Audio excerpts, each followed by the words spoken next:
Hey guys and gals, today I'll be talking about Hellraiser Part 1. If you have noticed, I already reviewed all the Hellraiser franchise after Part 4. I wanted to start off with doing the home market sequel release of the Hellraiser franchise before I start with the first four. I was able to see the first two, and hopefully I'll do 3 and 4 hopefully this weekend, hopefully.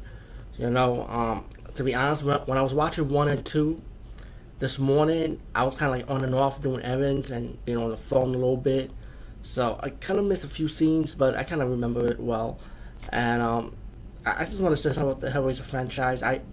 They are going to do a remake to this, but you know what? It doesn't bother me because we can't get enough pinheads. You know what I'm saying? And plus, the Clive Barker is going to be more in control of this one, so I definitely like his concept of having the guy how he created the box. Even though they showed this in Part 4 and the book print version of Part 4 a little bit more, but I feel like Clive Barker's version might be a little bit more detailed in my opinion. Um, Sorry, I got a mic, so let me just make sure I get this on here. Also, oh, I forgot what I was gonna say. Anyway, let's fast forward. Sorry about that. Hellraiser Part 1. When I first saw this movie, I know I saw this on cable TV. I think I saw it on HBO. It scared the shit out of me, man, a little bit because the way they had hell, and the way Pinhead in general scared the shit out of me. And once he talks, forget about it. I was like, oh shit, you know what I'm saying?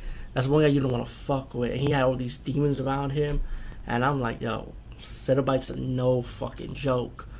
And I like Hellraiser because it's like it represents the sin of man, the sin of us humans. And to me, that's why I think of the Hellraiser franchise. And come on, I'm a guy who committed all 7 deadly sins in my opinion. So I don't know, man. Keep that box away from me. But I know it's 2 minutes already. Shit. Well, let's just fast forward. The movie starts out with this guy and his wife. They move into this house. You found out that the husband has a brother named Frank, right? And like you see this in the beginning of the movie when this guy opens the box. You already know when the movie follows. You know it's Frank. You got this guy's wife, and you realize that the wife was having an affair with her husband's brother. They were like making out and shit. And as the movie progressed, you found out that the husband of the wife has a daughter named Christy, who will be the heroine of this movie.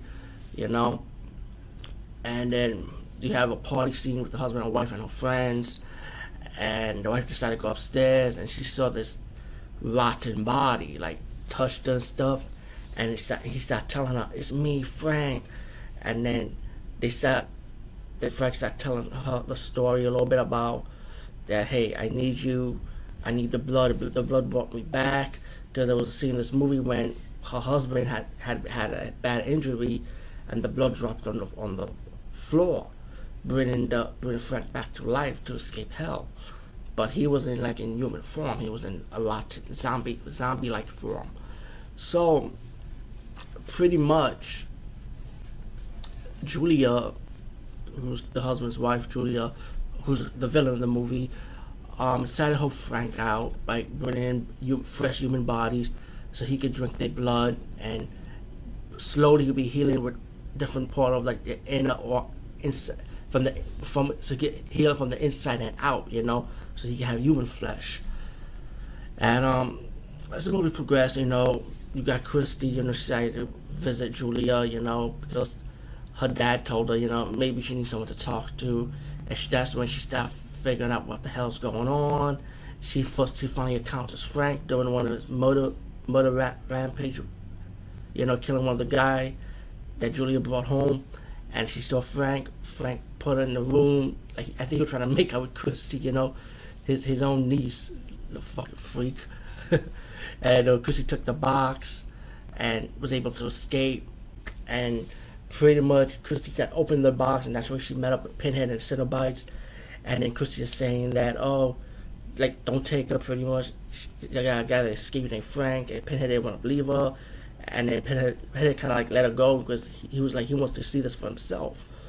Now once Chrissy goes back to the house trying to save her dad, and as the movie progressed, she realized that her dad was dead because Frank already killed her dad already, disguised in his flesh, and then she has to survive against Frank and Julia, and then she goes back, and then whilst Frank stabbed Julia, that's when Chrissy was able to escape to go back upstairs in the house again, and then she tricked Frank go inside the same room where Pinhead was at, and then Pinhead finally hit a confession of Frank, and pretty much kill Frank. Julia's ready to escape, but guess what? The Cenobites don't have enough. They want more, so they want to go after Julia.